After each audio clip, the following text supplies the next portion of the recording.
ایک دانا آدمی سے پوچھا گیا، زندگی میں کامیابی کیسے حاصل ہوتی ہے؟ دانا نے کہا، اس کا جواب لینے کے لیے آپ کو آج رات کا کھانا میرے پاس کھانا ہوگا۔ سب دوست رات کو جمع ہو گئے۔ اس نے سوپ کا ایک بڑا برتن سب کے سامنے لا کر رکھ دیا، مگر سوپ پینے کے لیے سب کو ایک ایک میٹر لمبا چمچ دے دیا اور سب کو کہا کہ آپ سب اپنے اپنے لمبے چمچ سے سوپ پینا ہے۔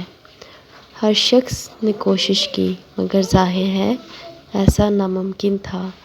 کوئی بھی شخص چمچ سے سوپ نہیں پی سکا۔ سب بھوکے ہی رہ گئے، سب ناکام ہو گئے۔ تو اس دانا نے کہا، میری طرف دیکھو۔ اس دانا نے کہا، میری طرف دیکھو۔ اس نے ایک چمچ پکڑا، سوپ لیا اور چمچ اپنے سامنے والے شخص کے منہ سے لگا دیا۔ اب ہر شخص نے اپنا اپنا چمچ پکڑا اور دوسرے کو سوپ پلانے لگا۔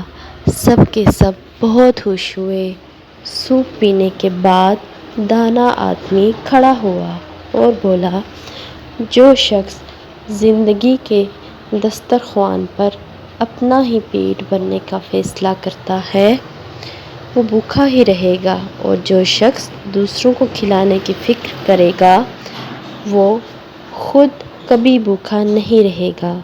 دینے والا ہمیشہ فائدے میں رہتا ہے لینے والے سے۔ ہم سب کی کامیابی کا راستہ دوسروں کی کامیابی سے ہو کر گزرتا ہے۔